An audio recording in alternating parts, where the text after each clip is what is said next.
Hospitals in Gaza once again caught in the conflict, this time in the enclave's second city, Khan Younis, in the south.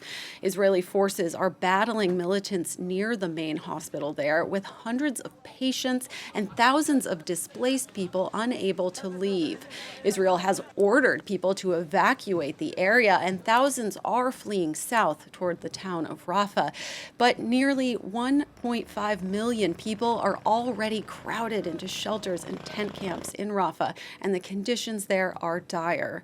For more on the state of the war, let's cross to France 24's Catherine Norris Trent. She is reporting from Jerusalem. Catherine, Israel has said that it's entered a new phase of this war, one with fewer ground troops, but we're still seeing hundreds of deaths in Gaza each day. What is Israel's current strategy? Well, Israel is pounding the southern Gazan city of Khan Younis. It says to try and eliminate Hamas cells there who are in, or rather under, the city and networks of tunnels there. They announced on Tuesday they had surrounded Khan Younis, which had been the biggest city in the southern Gaza Strip, and blocked off roads westwards to the Mediterranean coast, and have been calling on people to evacuate from there. And now there's reported continued airstrikes on the city as well.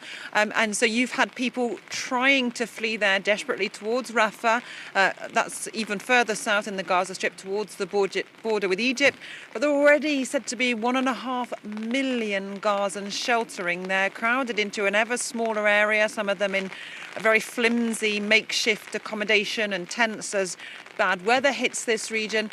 And aid groups are sounding the alarm about looming famine and food insecurity, which already exists, but also about medical treatment. And you've got Doctors Without Borders, MSF, Médecins Sans Frontières, saying that they're in a hospital, El Nasser, in Khan Younis.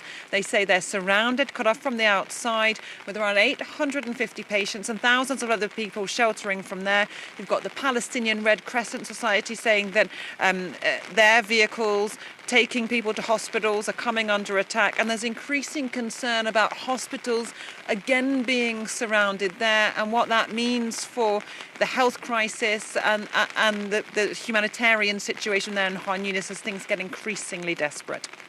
Catherine, for weeks now we've been hearing murmurs about another round of hostage negotiations. What can you tell us about where that stands?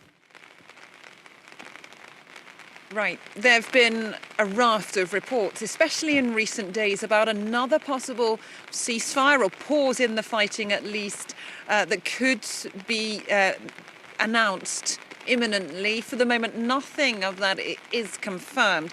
We've had the Reuters news agency reporting from 3 anonymous but official sources, they say, saying that a deal for a 30-day ceasefire could be on the cards, and that indirect negotiations between Israel and Hamas representatives have been taking place. From my own understanding from Qatari officials, they say negotiations are still ongoing. There'd been talk in different outlets of perhaps up to a 2-month ceasefire in return for Israel getting all its hostages back. But, you know, just on Monday, there were 24 Israeli soldiers killed in one day, the bloodiest day for the Israeli army forces so far. And so, you know, that could be a setback in these talks, with attitudes hardening here in the public. But there is a split in opinion. There are those who have been out on the streets very vocally calling for a ceasefire now, or a pause in the fighting to get the hostages back.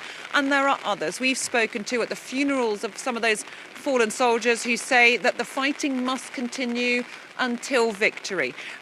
Benjamin Netanyahu, the Prime Minister, has said again on Wednesday that he wants to keep fighting for a complete victory. And you've got hardline right-wingers in the Israeli government, such as Itamar Ben-Gvir and Bezalel Smotrich, the finance minister. They've said that they shouldn't accept a deal if it's a bad deal for Israel. So they are denying that there is an imminent ceasefire deal on the cards. But we'll have to wait and see what comes out until anything becomes official on that front.